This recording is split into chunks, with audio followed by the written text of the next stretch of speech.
Story 1. My brother went missing 30 years ago. I just found him in my basement. When someone you love just disappears, it messes with your entire life. For me, it was my 13-year-old brother David. I loved my older brother so much.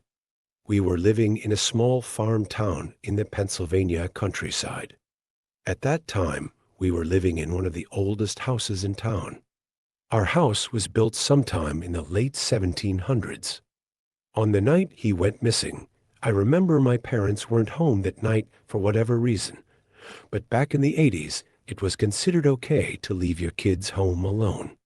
Me and my brother were both sitting on the floor in the living room, listening to the radio broadcast. My brother asked me to fill him a glass of Hawaiian punch.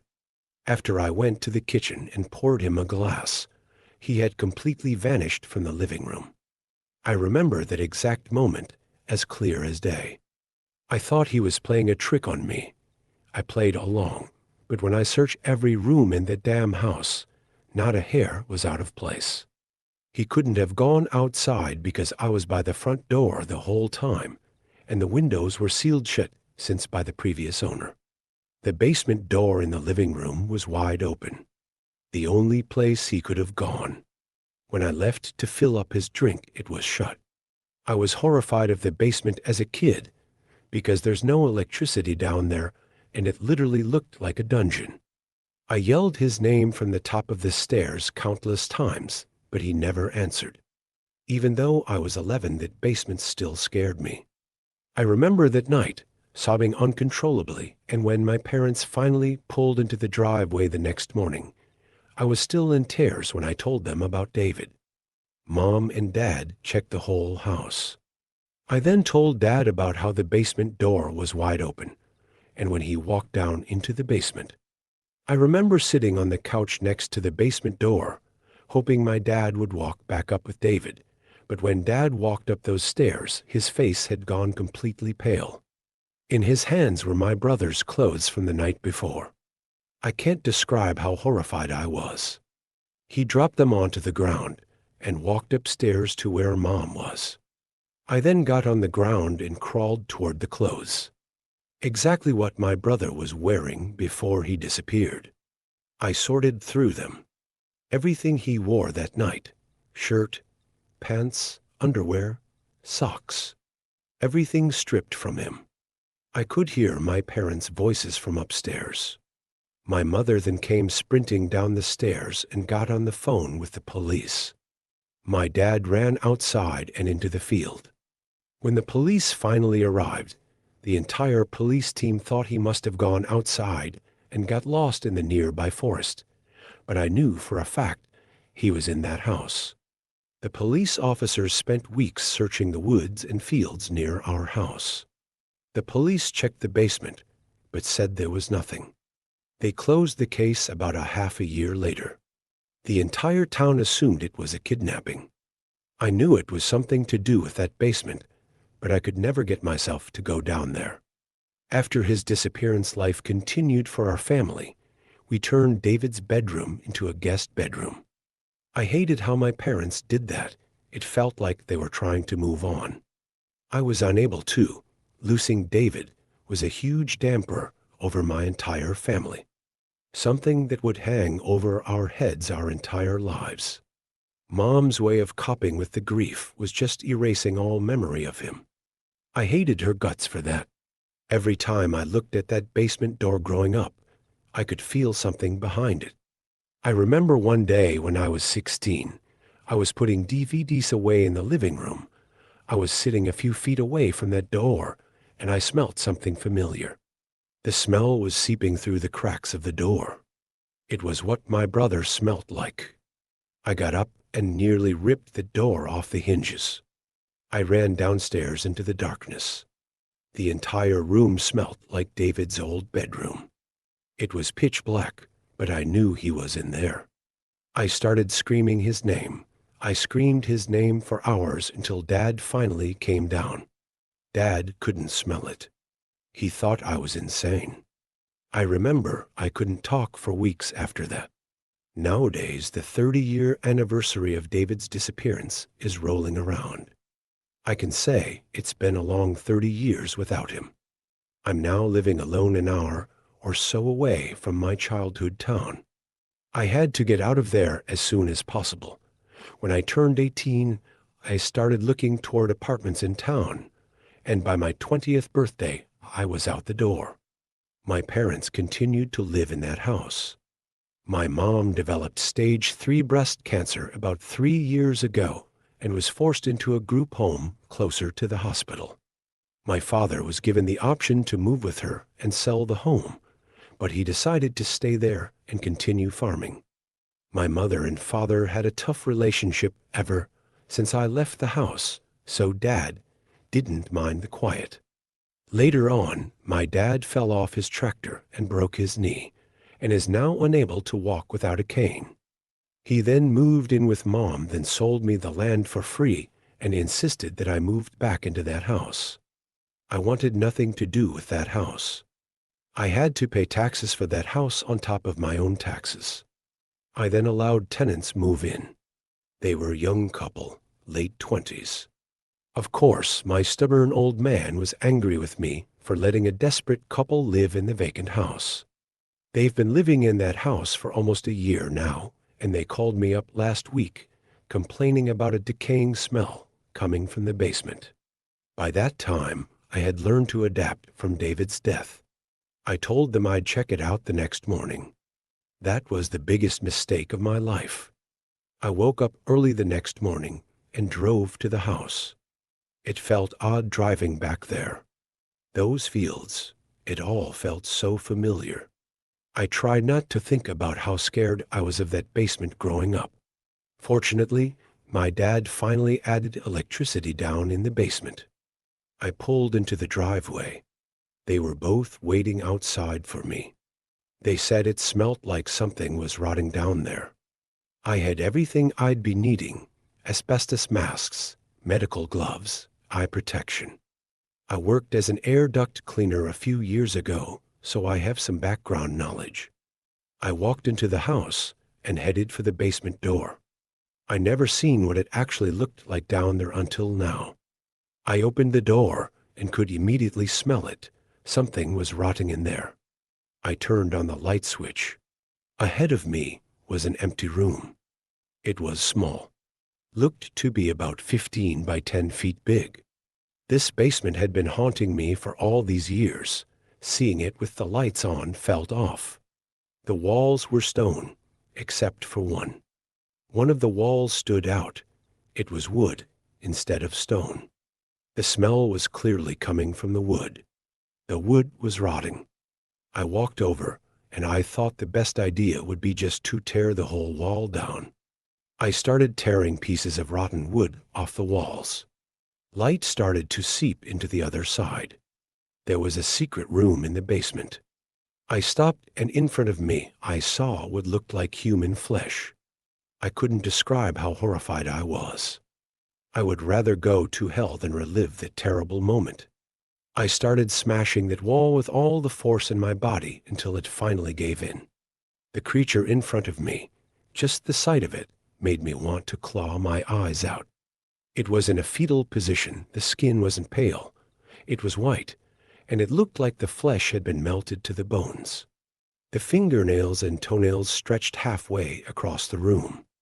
The worst part was that it wasn't dead. It was breathing. It was alive.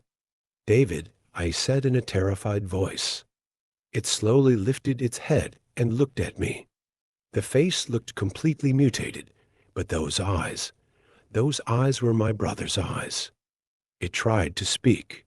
It tried with everything in it. That thing was my brother David. I had so many questions. How was he alive? What did he eat? How could he breathe? What the fuck happened? I kept the questions to myself. That was my brother in that basement. This whole time he's been in that fucking basement.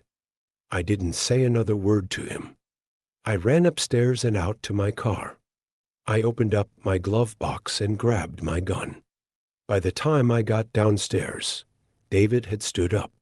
dragging his long nails behind him. "Julian," he growled. I then shot him in the head. At the top of the stairs were the tenants questioning the gunshot. They walked down the stairs to investigate. By the time I heard them scream, I was already out the door and backing out of their driveway. I didn't shoot David because I was scared of him. I shot him because of how awful the situation was. That was 2 days ago. I've been driving ever since. The only time I stopped was to fill my gas tank. I don't know where the hell I am. Last time I checked it said I was in Kansas. I don't know what to do. Should I join Davis in the afterlife, or should I try to move on? The most sickening thing is not knowing what happened. What the fuck happened? I keep asking myself. What the hell happened?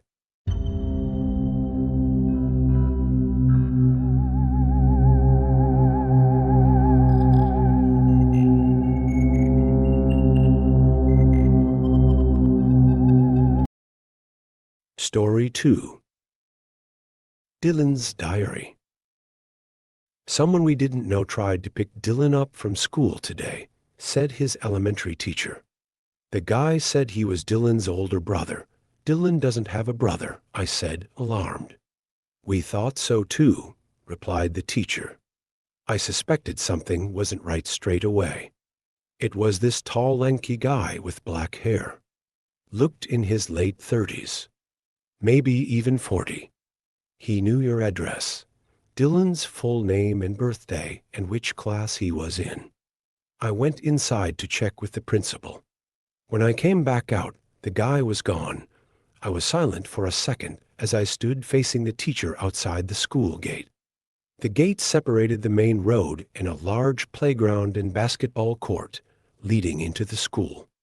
All the other kids and parents had left, and we were the only ones standing outside. Where's Dylan now? I asked. He's waiting for you in the principal's office, she said, gesturing for me to follow as she turned around. I walked across the playground behind her shakily, then through the corridors to the office. My 8-year-old son, Dylan, sat on the couch in the principal's office, still as a stone. The principal sat behind her desk, and there was a cop standing next to her. Hey, buddy, I said, you okay? Dylan looked at me blankly. My Dylan was always a quiet boy. It was just the two of us at home at the time. I was a single dad. My late wife Angie, Dylan's mother, died a year prior. She'd been hit by a car while cycling around a sharp bend, and they never identified the driver. I won't go into any more detail here, as frankly, I'd rather not relive that period, but safe to say it destroyed me. I tried to pick up the pieces and stay strong for Dylan. Was I doing a good job? Only God knows. I received no feedback. Since then, Dylan became even more withdrawn, pretty much remaining silent until spoken to. He was seen by a child psychologist and various other members of the welfare team at school, but after assessment, they were sure he didn't have autism or the like. He could speak up when he was pressed. He was just shy and preferred to keep to himself. The cop confirmed I was Dylan's dad, then asked me a few questions. He finally told us they'd try and find the guy and to report if we ever saw him again. The principal and teacher said a few things. It was a blur. All I remember is sweating profusely with my knees shaking, trying to comprehend the fact that someone had tried to kidnap my son. Dylan, you didn't know that man, did you? Asked the principal. Dylan shook his head. I was on edge after that day. Dylan was my whole world, all the family I had left, and I couldn't stand the possibility that he could be in danger. It made me sick. Who was this bastard? Why my son? Did he know us, or was it some random creep? I always walked Dylan to and from school thereafter, and was never late to pick him up again. Meanwhile, Dylan himself didn't seem rattled in the slightest. He never mentioned the incident unless specifically asked. At the time, I thought he was just timid and didn't want to cause trouble. A couple of weeks later after the incident, the same homeroom teacher called me during her lunch break. She said one of the kids in her class saw Dylan talking to a man through the school fence. When she rushed out, the man was gone. When Dylan was asked about it, he said he hadn't been talking to anyone. The girl who apparently spotted him was questioned further, and she was adamant she saw Dylan talking to a tall, lanky man with messy black hair. The cops were called again, did a quick search of the perimeter of the school, but they found no one suspicious. That afternoon, I sat Dylan down at the kitchen table. "I won't get angry. I just need you to tell me the truth," I said, trying to steady my nerves. "Did you or didn't you talk to a stranger today at school? Yes or no?" He shrugged. Getting an answer out of him was harder than drawing blood from a stone.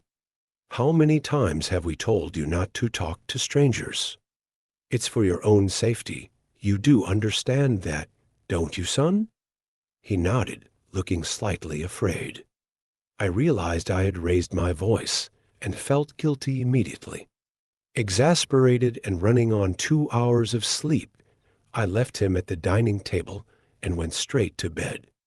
That night, I woke at 2 a.m. and went for a bathroom trip.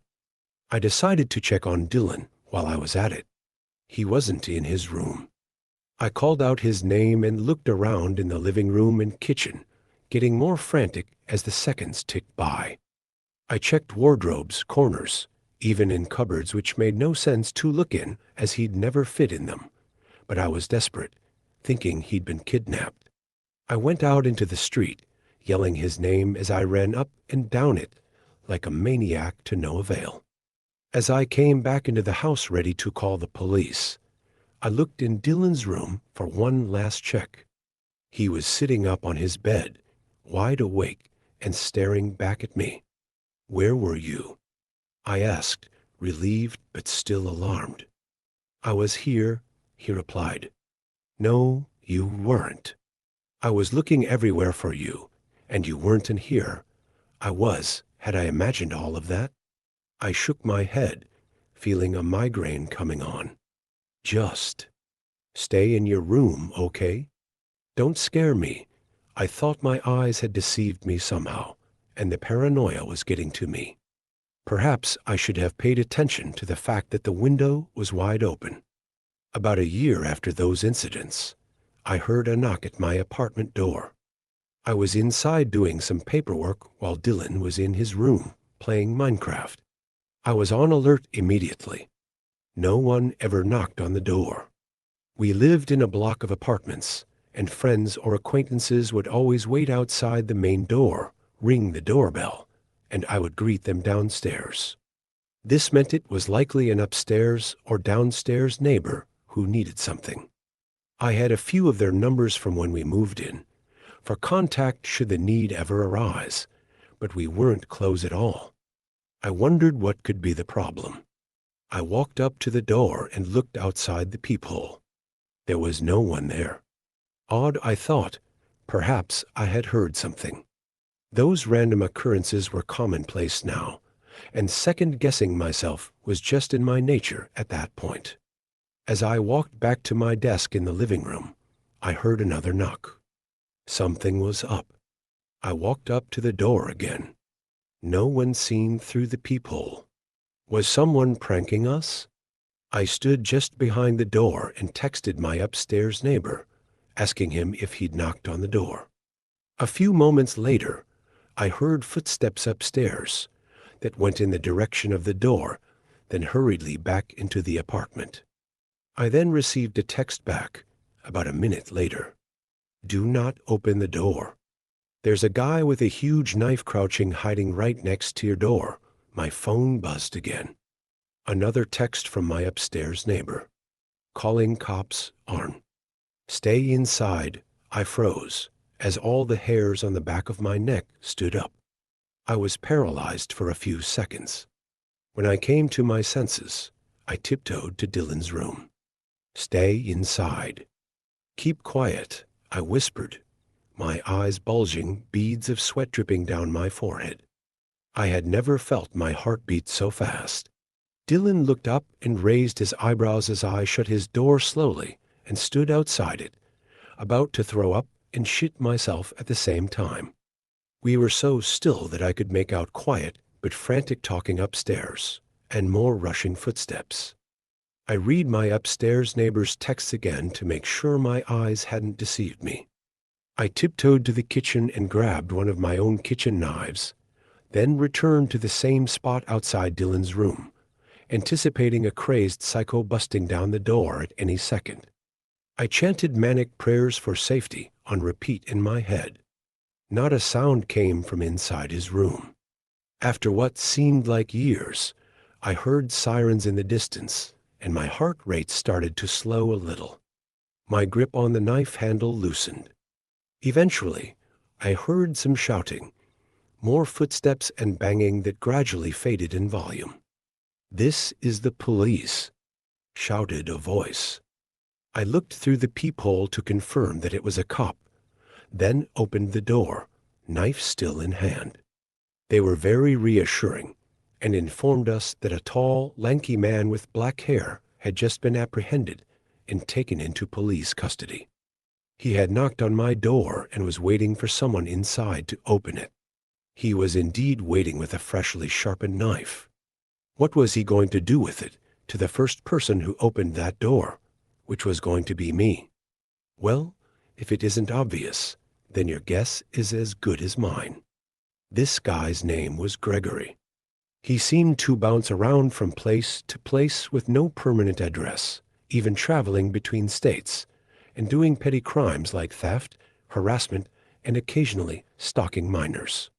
When they did a more thorough search, it turns out he had been involved in at least one gruesome murder in a different state, and ended up being given a life sentence for it, along with his accomplices. I wouldn't have wished the terror upon anyone, but these unfortunate things happen.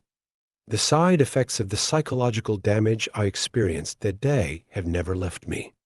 However, I know people who have been through similar horrors, but never lived to tell the tale, so I looked on the bright side and counted myself lucky.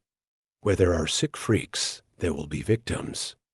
The sicko was in jail, and I thought that was the end of it. But there was a different side to the story that I only uncovered 10 years after the incident. Dylan was due to leave for college, living away from home for the first time. He had grown into a tall kid with a surpassing number of friends, still obedient, but relentlessly quiet. While packing his things and clearing out his room, I found a rugged-looking old notebook at the back of his bottom drawer. Dylan's diary said the cover. I flicked through it with no intention to pry initially, and saw that he had written and drawn in it extensively, with impressively neat handwriting. He had always been a boy of few words, so I was intrigued. I began reading from the first page. Page 1, Cody's house, 11 a.m. He has to give me back my coat. There were a few stick figure drawings. Page 2, I need a book for English class next week. Ask if Amy has one. I turned the pages, and the first few were filled with the same mundane elementary school day-to-day affairs, mixed in with a few doodles. Then I got to page 21. Page 21. Why does my dad talk so much? He won't even let me get an Xbox. And he won't let me sleep over at Cody's house. Talking back is no use. I hate him. I felt a sting, and my heart sank. I remembered that day vividly, and a pang of guilt ran through me. I turned the page. Page 22. Saw Greg today. He says he can help me get rid of Dad. I said he was lying, but he says he's done it before. It was in the news. As my mind connected the dots, I flicked through the previous pages. This was the first mention of Greg I could find. I started to sweat, but continued reading. Page 23. Me and Greg are coming up with a plan. Need Dad gone. But I almost got caught talking to him today. Mrs. Watford, that stupid old mole rat, kept asking me. She took me to the principal's office again. I think Katie saw Greg and snitched. Need to be careful. A few blank pages, with a few in between filled with scribbles and admin type notes to self. Then the narrative continued. Page 41. The word plan was underlined, with two drawings underneath. The first was of a stick figure kneeling by a door holding what looked like a dagger. This stick figure was smiling. There was another stick figure behind the door, with its hand on the door handle, about to open the door. The second was of the first stick figure stabbing the stick man who had just opened the door, his eyes now to crosses. Page 42. Greg came to my house and I showed him my plan. He said it was good and he could do it. We almost got caught by Dad, but I got back in bed just in time. He's gonna get some tools from his house. Close one, page 43. Greg screwed up. He's in jail now. Why did Dad not open the door when Greg knocked? Everything went wrong. I don't know why. Page 44. I wish my dad would just shut up. I flicked through the rest of the notebook, which was blank. Page 44 was the last entry. I read the entries a few times and pondered what I should do. I never thought Dylan was capable of such heinous intentions. Confused and upset, I acted as if nothing had happened for a few days, but on the day he was due to leave for college, I couldn't hold it in anymore. I brought his duffel bag down and hooked it on his suitcase. He was ready to head to the station, standing outside the door with the suitcase and his backpack. Dylan, when you were younger, did I ever say or do anything that hurt you? You can be honest with me. No, why do you ask? He replied. I held up the diary. He froze for a second, and I saw the color drain from his face. I won't blame you for anything, don't worry. You know I love you very much, son. You were a minor, and you were a victim of a very sick man. Besides, this thing is years old. I just want to know what I did wrong at the time to lead to this, and we can put it behind us. His shocked expression faded, leaving his ever-present blank stare. You didn't do anything wrong. Neither did Mom. I opened my mouth to ask him what he meant by that, but stopped. The corners of his mouth stretched into a wide smile. Our eyes met, and we stood in silence for a few seconds. Dylan, if I were to find another one of these notebooks, I began tactfully, would I see the blueprint of my wife's murder inside? Yeah, he didn't even pause to answer. Then he gripped the handle of his suitcase and walked off down the street. That was 2 years ago now. I never forgave him. Every night, I still lie awake thinking whether he was born that way, or it's somehow my fault. We haven't talked since he left that day, and he hasn't come back home. He's never tried to contact me, and I haven't likewise. It looks like he's doing well in college from his Facebook posts. He seems to have a lot of friends, so I assume he got his own place, or stays with one of them. I wonder if any of them will ever find out who he really is. Wouldn't blame them if they never do. After all, I still don't know who my son is, and I raised him for 18 years.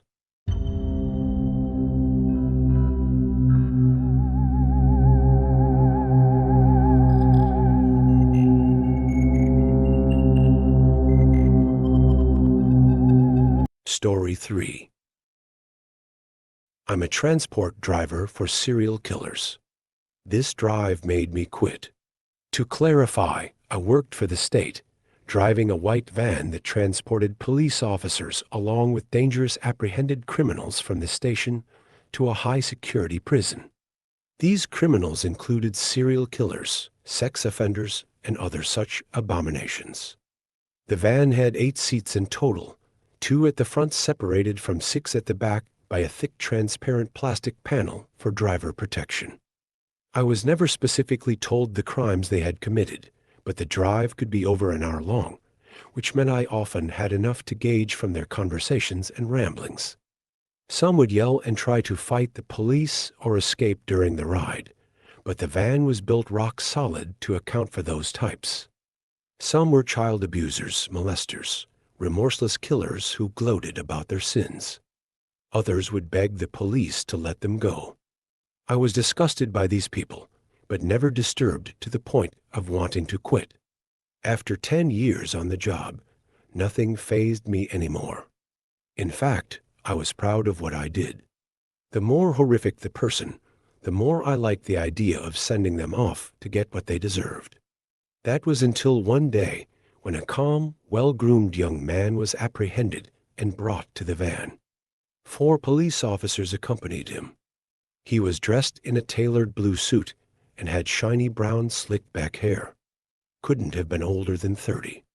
At first, I mistook him for a manager or lawyer from a distance, before noticing he had both hands behind his back. He nodded politely as he passed my window and was taken to the back. They unfolded the seats and sat down, and the door was slammed shut. I started the engine. "This ride's an hour and a bit. You're not going to give us any trouble, are you, son?" asked one of the officers. "Course not. You guys don't get paid nearly enough for that," said the man in the suit. A few of the policemen scoffed. "You're right on that one," another officer said, rolling his eyes. "My uncle used to be a cop." "Ironic, I know," the man in the suit replied nonchalantly, still handcuffed. "But when he started, there were 50 in his division. Now there's about 10. Makes you wonder if all the tax money is going to nuclear warheads instead. Wouldn't be surprised," one officer mumbled to another, shaking his head. "My lawyer told me not to say that because it might piss you off, but I told him you'd all let me go as soon as you heard it." The policeman guffawed, the entire van erupting with laughter. I wondered what was so funny. Whatever crime he had committed, this man was bantering without a care, while being deported to face life in prison or possibly the death penalty. He cracked a few more jokes, and they were wrapped around his little finger. A while later, he caught my eye in the rear view mirror. "You must hear all sorts of crazy stories," said the suited man, talking directly to me. "Imagine being an Uber driver, but all the passengers kill people." "I'd watch that reality show," he continued. "Still, it must be satisfying in a weird sort of way. Bringing them all to justice, literally." "Yeah, sick people like you," I replied. He stared at me through the mirror. I felt a chill out of nowhere. My blood ran cold, and I instantly regretted opening my mouth. Sick people like me? There was silence for a few seconds. The cops looked at each other awkwardly. I kept quiet. "Well, cheers to you on behalf of all the sick people like me then," he finally said. I couldn't tell if he was being sarcastic. "I mean it. If it weren't for you, we'd all have to walk to prison. Wouldn't want to drop the soap after that hike. He must be fun at parties." A cop smirked. I realized the cop was referring to me. They all laughed again. For the rest of the journey, they talked about politics, stories about other prisoners and how early they could leave for work. They had an odd chemistry with him. The policemen acted very differently to how they usually did. They usually tried to bully the criminals or scare them into a confession. On the contrary, this time it almost seemed like they were all at a big dinner party, and I wasn't invited. Perhaps they were getting some entertainment while they could, or they were intimidated by him and didn't want to admit it, I thought. Some serial killers were notorious for being charming, after all. Everyone's heard of Ted Bundy. I realized that even after all that chat, I still had no idea what crime he had committed. When we arrived, I opened the back doors for them to get out. "Thanks for the lift." "Drive safe." He grinned at me, and they took him away to the prison. The nerve, I thought. I got back in the driver's seat. About a week later, I was in between shifts and decided to take a break at a cafe in the parking lot. I walked inside and joined the queue, eyeing a big latte. As I glanced to the side, my heart skipped a beat. A man was wearing a blue suit, which looked exactly like the one that the criminal with the slick back hair was wearing. I blinked. This man had an afro and was reading a newspaper. Same suit, perhaps, but obviously not the same guy. I exhaled with relief. I ordered my latte and sat down at a table, sipping it slowly. The man in the blue suit sat by the window, still reading the paper. I glanced at him for a while and noticed that he was just staring into it without turning the pages. As I stood up to leave, he folded the newspaper and looked up towards me. His lips stretched into a wide, menacing smile, and he dragged his finger across his neck as he stared at me with wide eyes and tilted his head.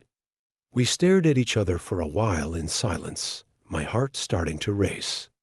Then I looked around frantically, suddenly concerned for my safety. Everyone in the cafe was absorbed in their own world. It seemed like no one else had seen the gesture he had made towards me in a very public space. I rushed out of the cafe, glancing behind me every few steps, suddenly paranoid. He turned my head to lock eye contact with me, gleeful that his threat was having its intended effect on me. For the next few days, I kept hearing noises, footsteps, scratching, sometimes even the sound of someone breathing behind me. When I turned around, there would always be nothing there. Just as I thought I was turning schizophrenic, my suspicion that something was out to get me was confirmed again. I was at the grocery store on the weekend, putting vegetables in my cart as a woman wearing a blue denim jacket and flowery dress was walking towards me. She was pushing a cart with a baby strapped to the seat. "You better watch your back," she whispered as she walked past. That caught me off guard. I whipped my head around, and she kept walking without looking behind her. She wasn't talking on the phone, and she wasn't with anyone else apart from the baby. That warning was undoubtedly for me.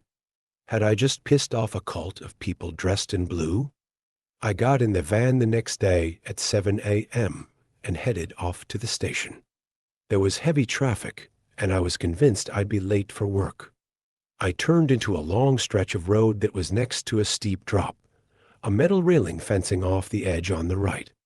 As I drove along the congested road, stopping and starting to move a few feet incrementally, I stared at the bumper stickers on the back of the white van and in front. "It's gonna be a good day." There was a sun with a smiley face next to it. The traffic finally started flowing, and I approached an intersection where cars merged from the left-hand side. A set of traffic lights came just before it. I looked at my watch. "Please don't turn red. Please don't turn red," I thought. As if the universe was conspiring against me, the lights turned yellow, and as the van in front of me sped past them, they turned red. Fantastic. I slammed the brakes and looked up. I only saw the van in front for a split second, and suddenly out of nowhere, a massive lorry T-boned it violently from the left. A loud crash combined with a painful crunch stunned me into paralysis. Both vehicles crashed through the railings and went hurtling over the edge of the cliff. The lights turned orange, then green, but I remained unmoving in silence, shaking. There was an empty space in front of me where the van had just been. I could see people through their car windows, horrified and calling the police. Eventually, I snapped out of it and drove numbly to a side road without having fully processed the event. I parked there and called my colleagues at the station to inform them about what had just happened. A few days later, I found out that both drivers had died on impact. The lorry had crashed into the van driver's side at 90 miles per hour, crushing him instantly. They thought it was a freak accident at first, until they recovered the remains and discovered the lorry driver's phone, which had been in a holder stuck to his windshield. It wasn't a GPS on the phone that was guiding him. At the time of the crash, he had been using a navigator app connected to a tracking device. The device had been tracking my vehicle. The police searched my van top to bottom, and found the bugger stuck to the underside of one of the back seats. The seat that the man in the slick-backed hair, wearing the blue suit, had sat in on his ride to prison about 2 weeks ago. I pieced it together as soon as they told me. The motherfucker must have slipped it out from a pocket or something and stuck it to the inside of my van as soon as I pissed him off. Turned out, he was an infamous underground weapons dealer.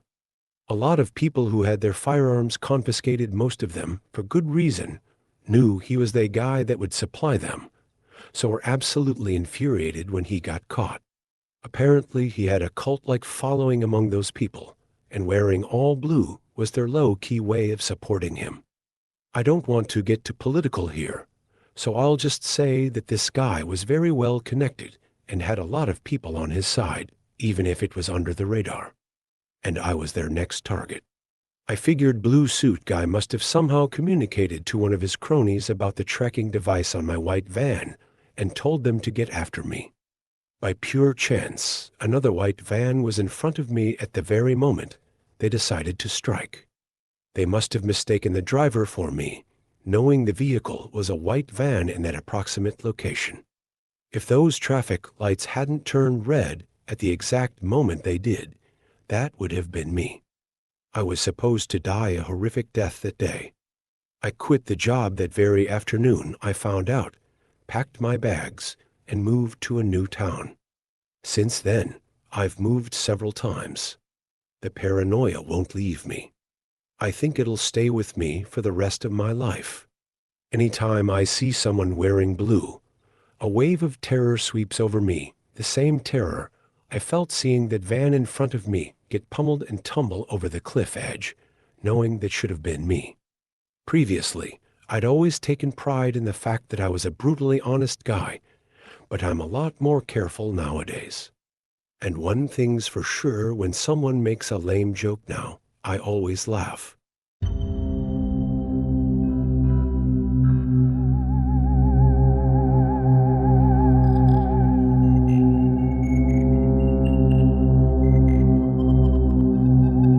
Story 4. I wish I never found that monster dating website. I was extremely bored one night, and bad things tend to happen when there was nothing to keep me out of trouble.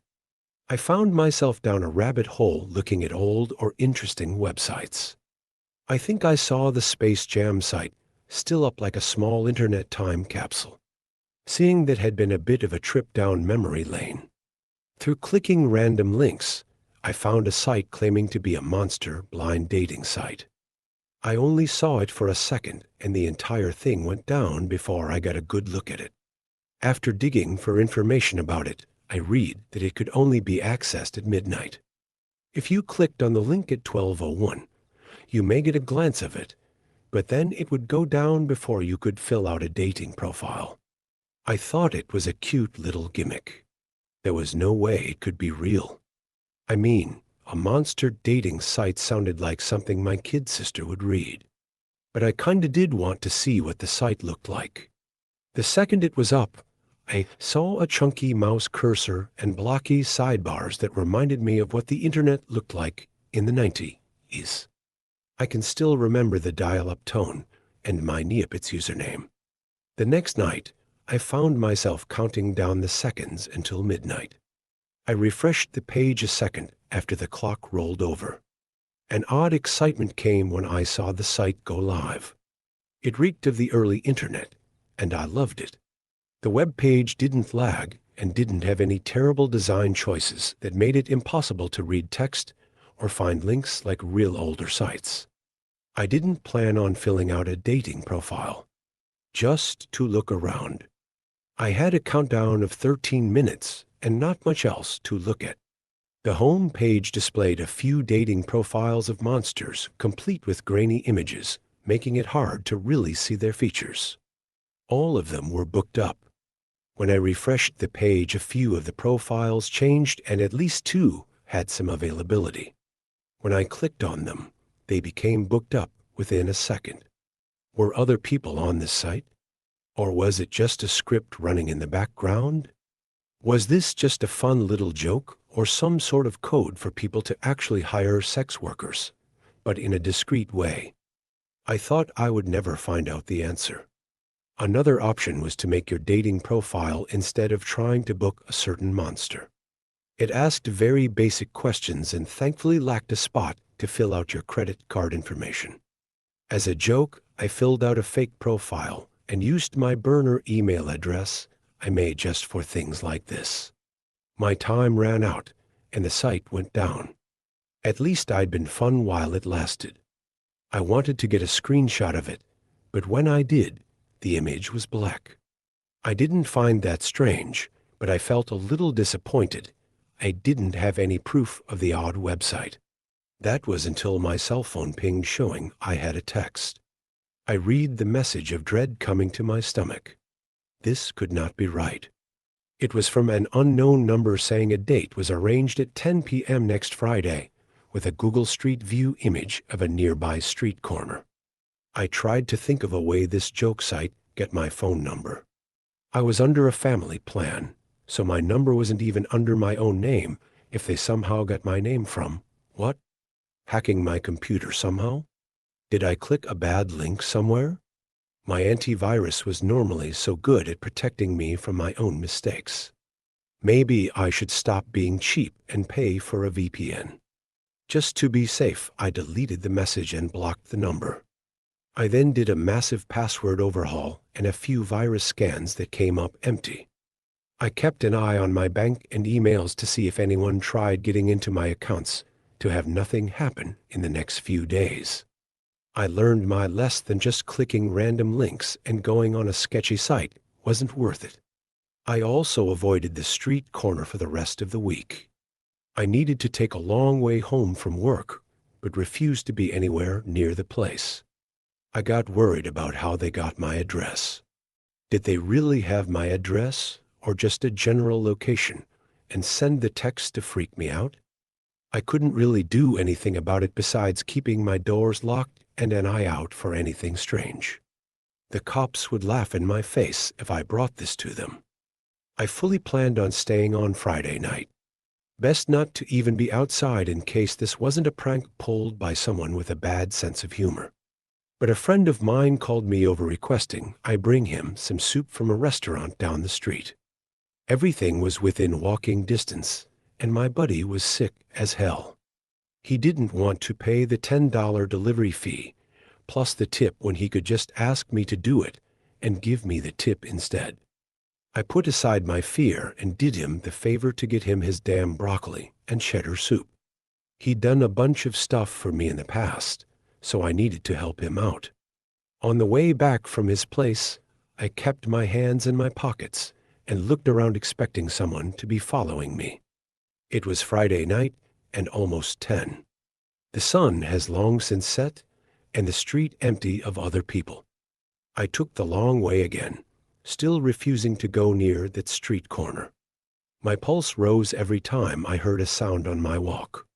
Only 2 blocks to go from home, and I relaxed a little.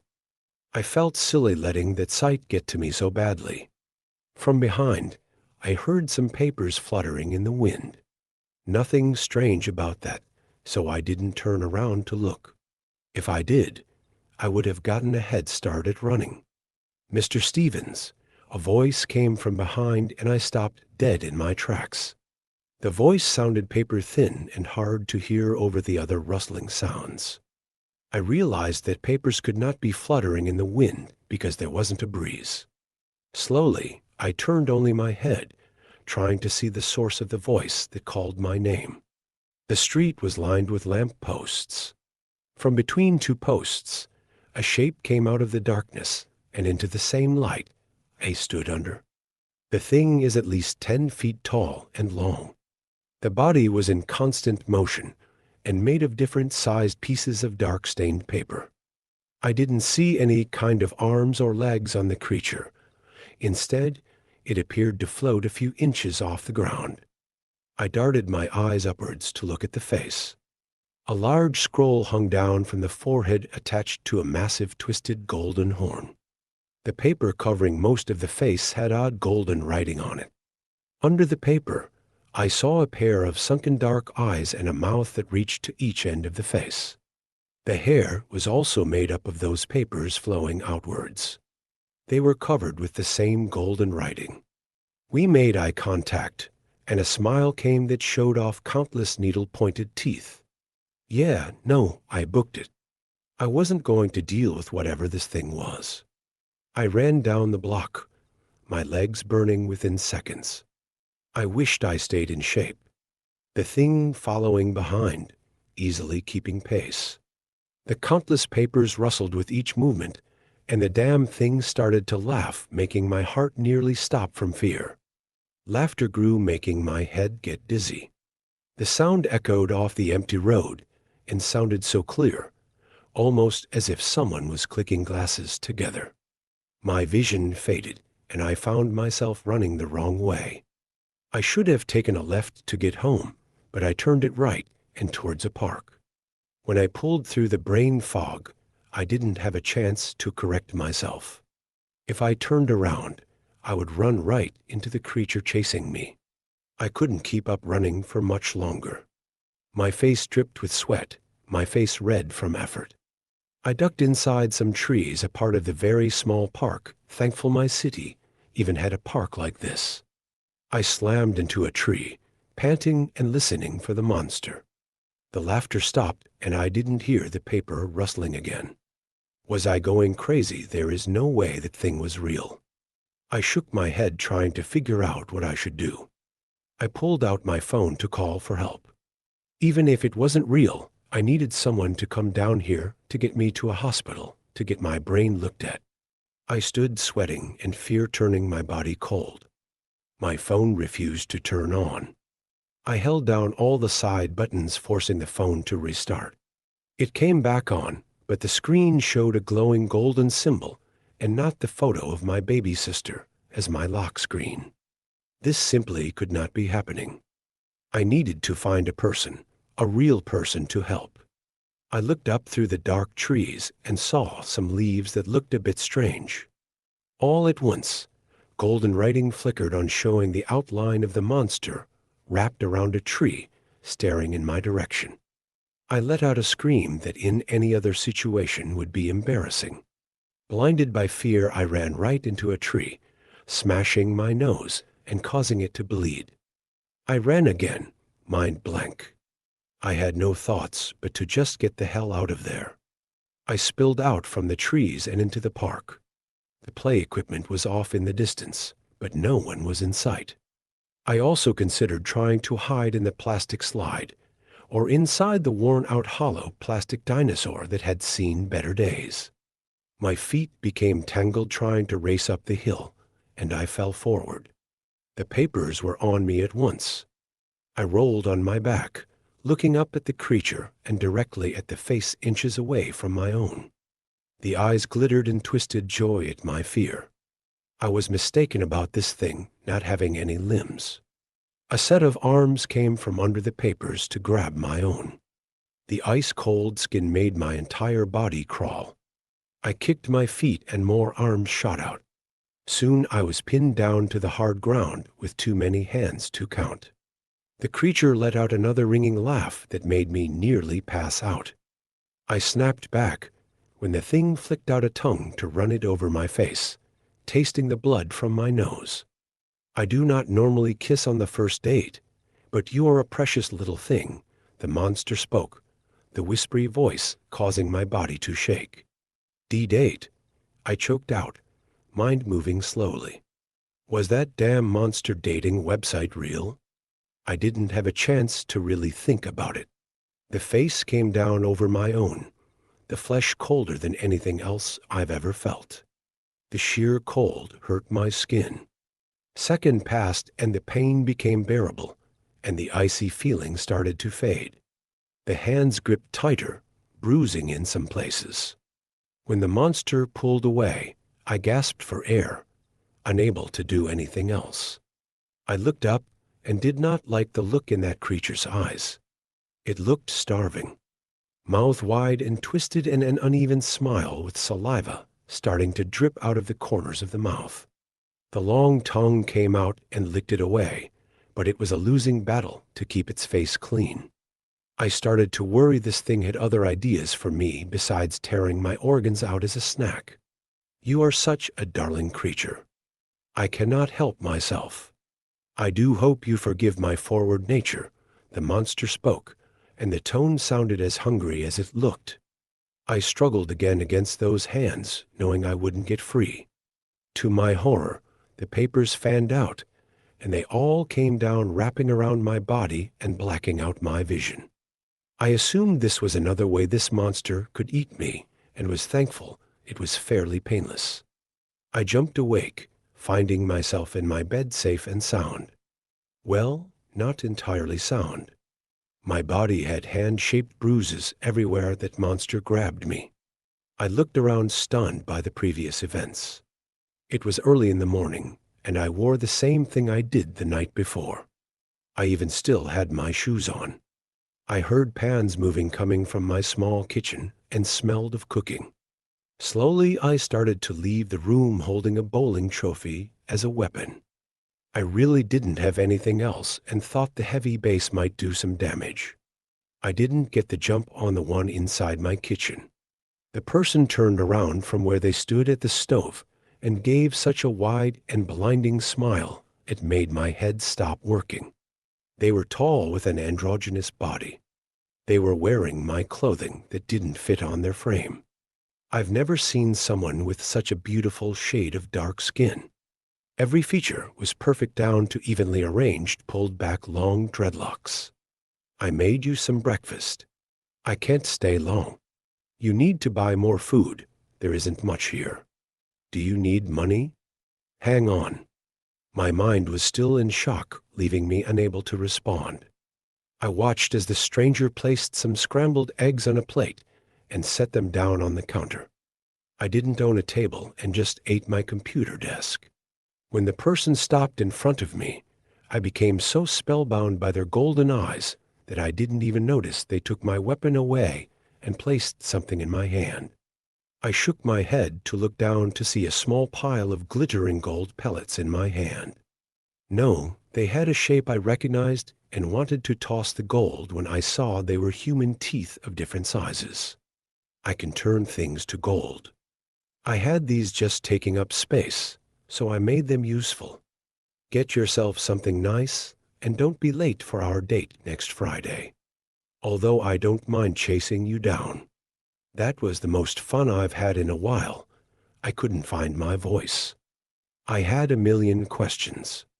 The first one was why they just had human teeth. With so many questions, I found it impossible to pick one to speak. This person didn't look like the monster from the night before. They didn't look like a monster at all. When a quick kiss was placed against my cheek, and I felt the cold feeling all over again, I knew who this creature was. What? Date this Friday? I croaked out, stunned thoughts jumbled together. Oh, you are too much. 3 more quick kisses were placed on my cheek, and if it was anyone else, it would be a cute action. The monster drew away and then quickly headed towards the door, face shining with a smile. I normally eat my partners quickly, but I'll keep you around for a bit. We'll have a great time together until I can't hold back without being able to stop them. The monster left through the front door with a wave.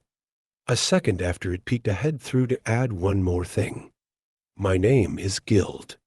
And then they were gone again, leaving me standing in the middle of my kitchen with a handful of golden human teeth and the first breakfast someone had made for me since I was a child. I put the teeth down first and ate the eggs with some issues. My stomach turned. Somehow, I'd gotten myself into a huge mess. I would need to keep seeing the nightmare of a monster for dates until it decided to eat me. My life is now to be decided by someone else. I quickly sent a text to my sister telling her I loved her in case Guild came right back for brunch. She was confused at the random message, but I figured it was long overdue. The only upside to this entire nightmare I found myself in was Guild looked cute, disguised as a human.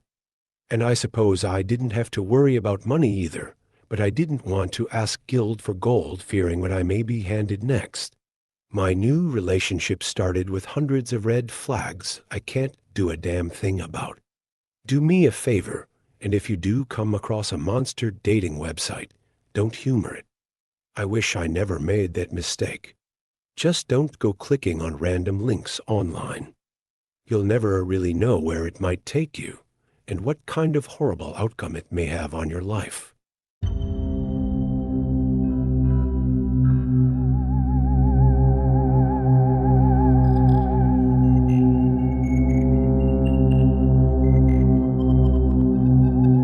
Story 5.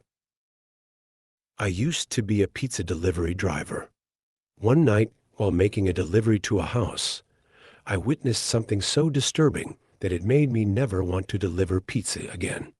Trouble had a way of finding me from a young age. I often fell in with bad influences, which led to my horrible and oftentimes reckless choices.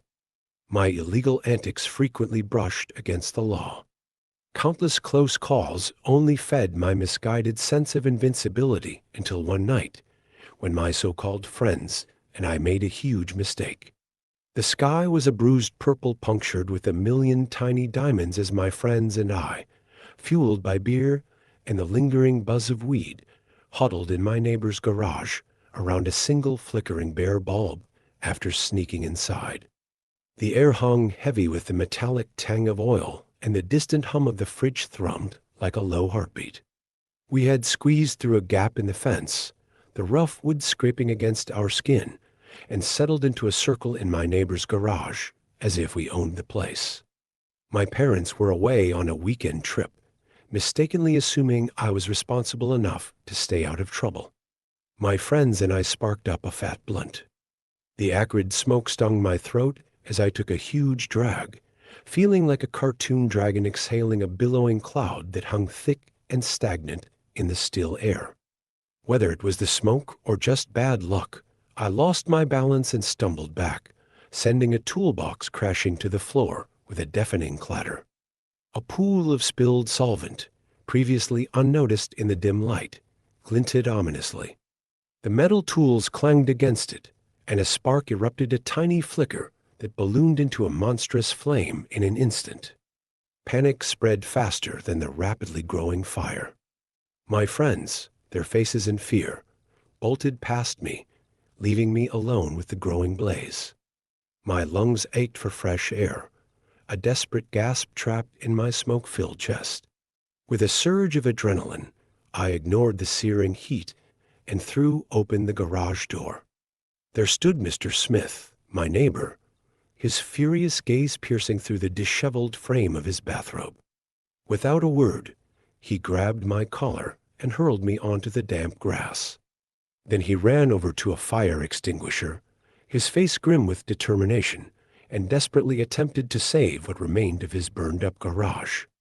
Mr. Smith, his face flushed with anger and the smell of singed fabric clinging to his bathrobe, barked into his phone, reporting the fire and our trespass to the police. Sirens wailed in the distance, a growing sound that mirrored the knot of dread tightening in my stomach. The police arrived swiftly. My friends, eager to save their own skins, wasted no time pointing accusing fingers in my direction. From a legal perspective, the situation looked bleak. The authorities, their faces grim under the harsh glare of flashing squad car lights, classified my accidental arson as a criminal offense. The lack of intent mattered little in the face of the evidence trespassing, the remnants of the blunt, and the smoldering remains of the garage all painted a clear picture. The combination of our bad choices, trespassing, smoking weed, and the resulting fire left no wiggle room for leniency in the eyes of the law. The judge, a stern woman, pronounced my fate: 4 months in juvenile detention. Those months became an enforced period of introspection and monotonous battle against regret within cold, sterile walls. Oppressive silence, the clang of metal doors, and the hollow thud of footsteps echoing my descent replaced the companionship I once craved. A month before completing my 4-month sentence, The court granted me conditional release under the agreement that I repay the repair costs for Mr. Smith's garage.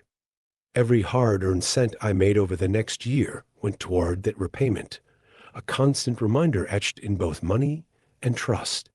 The weight of my past clung to me like damp clothes, and I trudged forward, one paycheck at a time. The air hung heavy in the house, thick with disappointment and the unspoken weight of my mistake.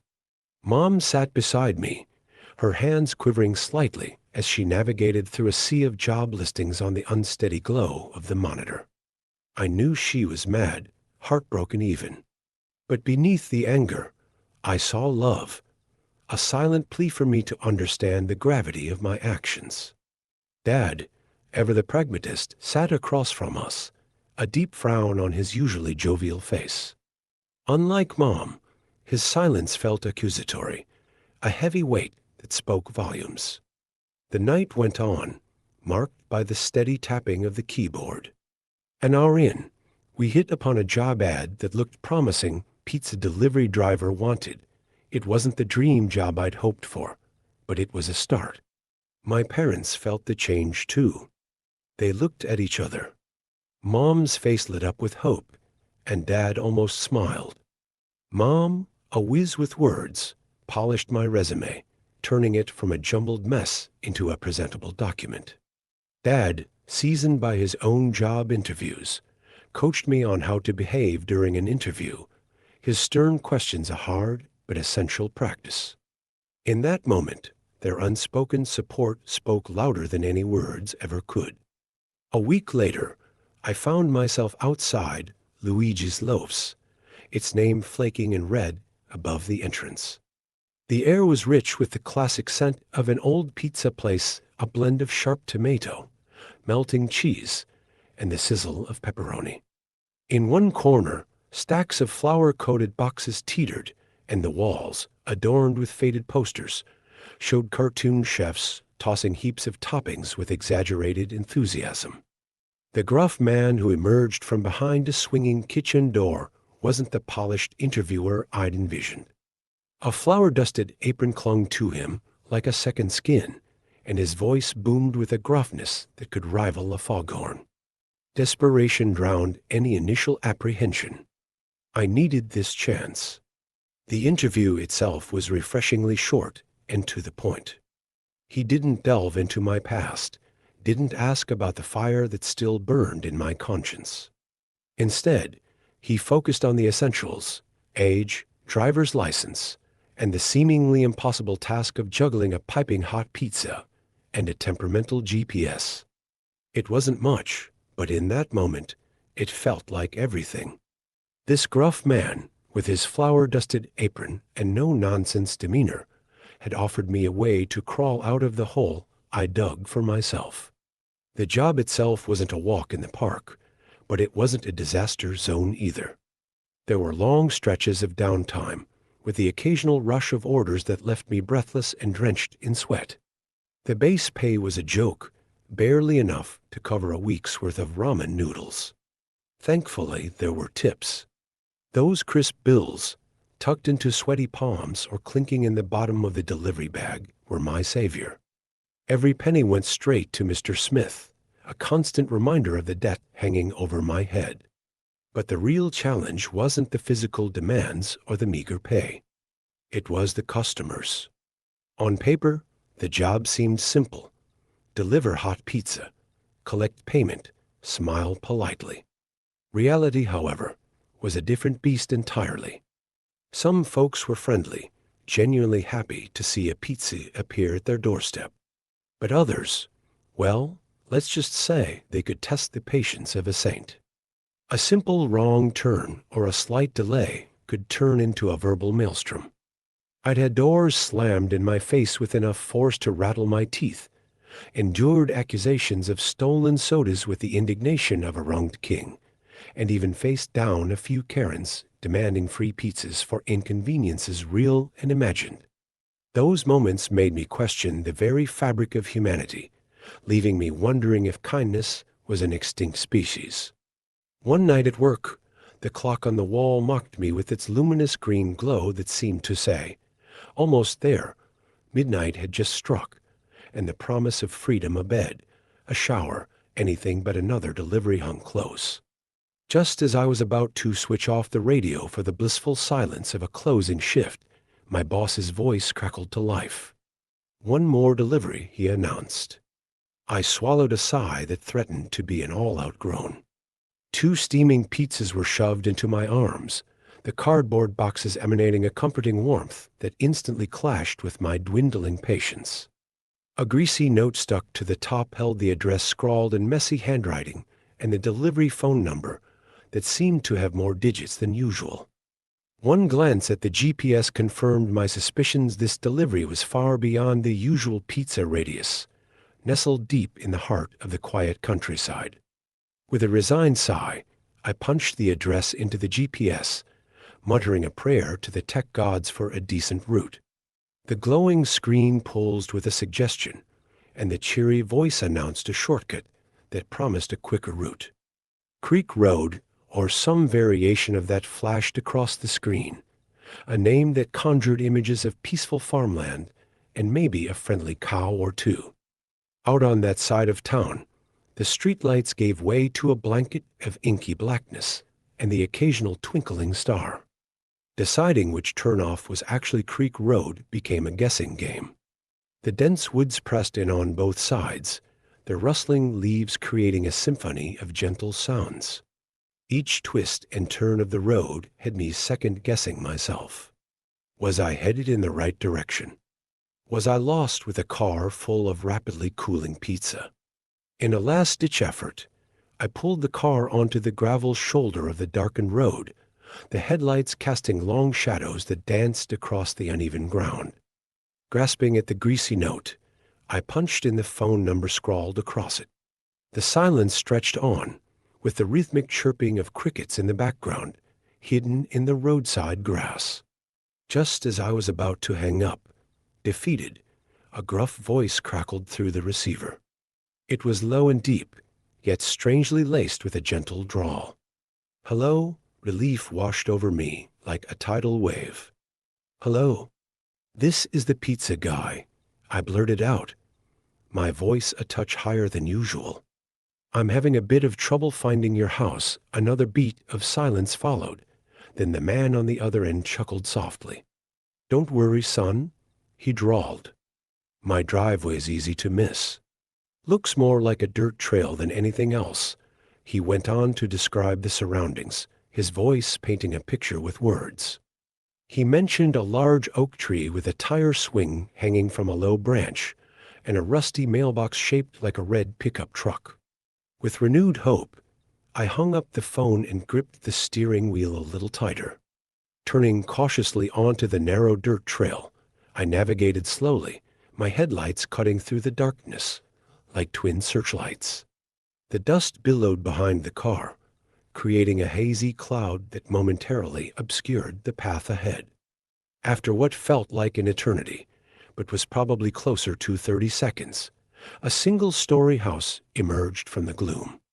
It looked like a ranch-style dwelling, painted a warm yellow that seemed to glow ever so slightly in the darkness.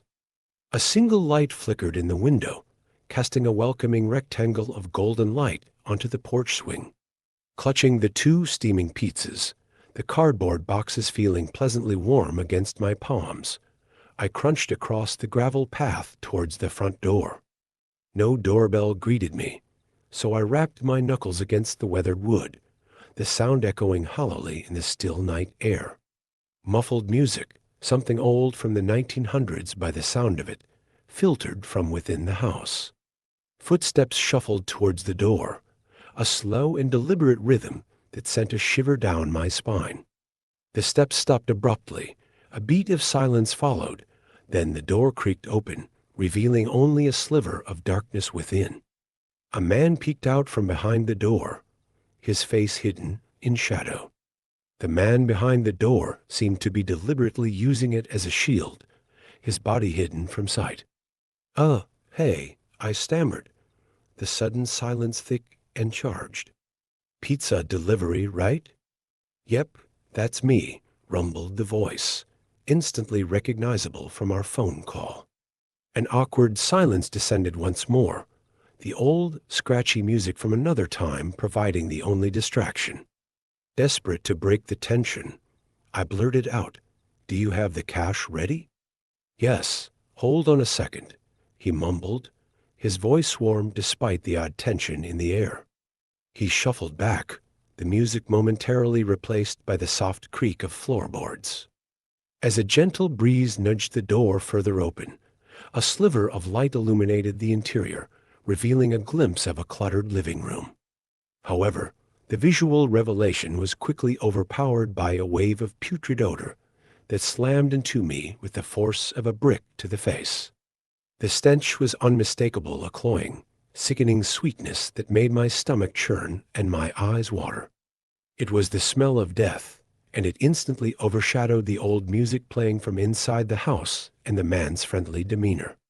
The seconds stretched into a thick and comfortable silence. I shifted my weight from one foot to the other, the sound of the crickets outside growing louder in the absence of any other noise. It was getting ridiculous. This whole delivery had been weird. With a growing sense of unease, I rapped my knuckles on the open doorway again. "Sir?" My voice sounded strained, even to my own ears. A muffled response came from somewhere deeper in the house. "Could you come inside to the kitchen, please?" The request seemed so odd, so out of place, that I blinked, momentarily convinced I'd misheard him. "Can you repeat that?" I asked, needing confirmation. "Can you come inside to the kitchen, please?" He repeated, his voice a touch more insistent this time, a hint of urgency creeping in that sent a shiver down my spine. My gut lurched that wasn't in the training manual. My boss had drilled it into our heads to never enter a customer's house for safety and liability reasons.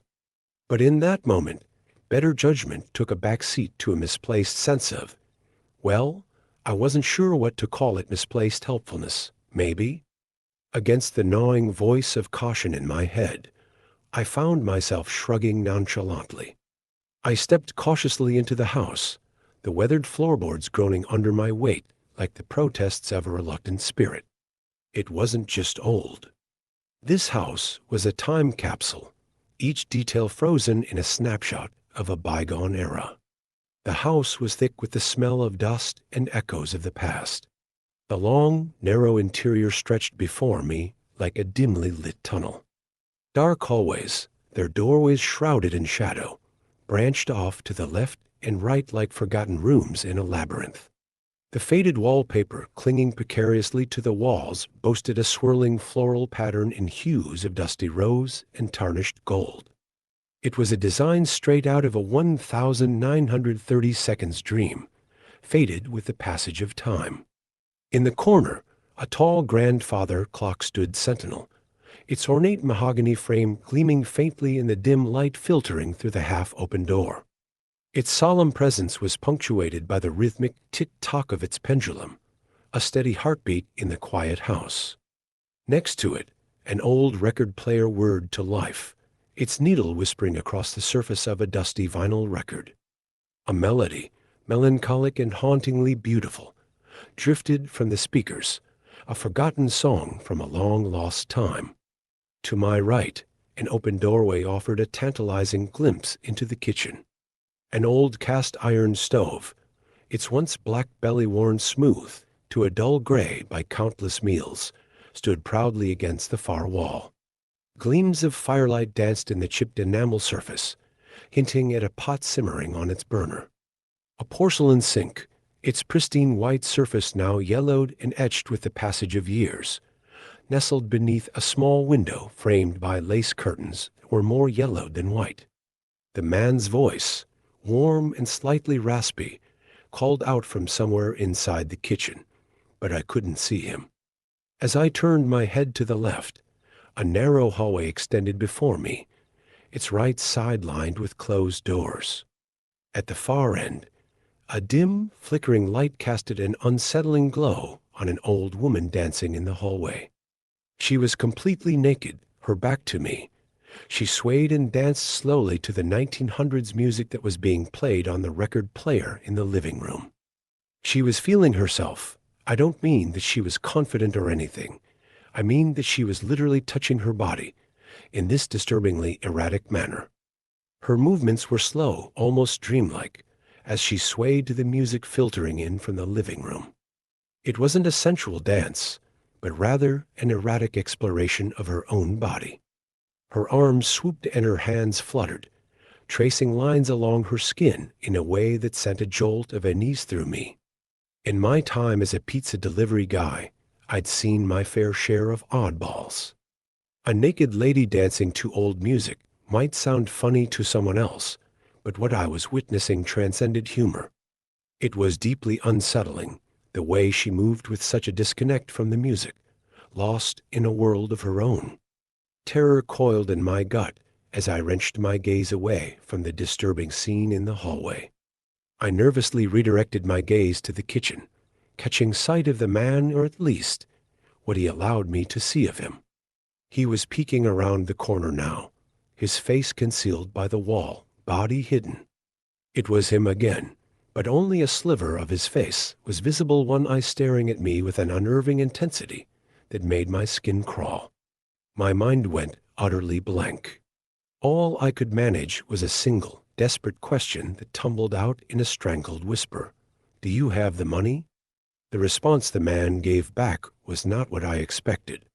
Instead of words, a sound erupted from the man's hidden form, a low, guttural chuckle that seemed to crawl up from somewhere deep within the earth. It wasn't laughter, not in any traditional sense.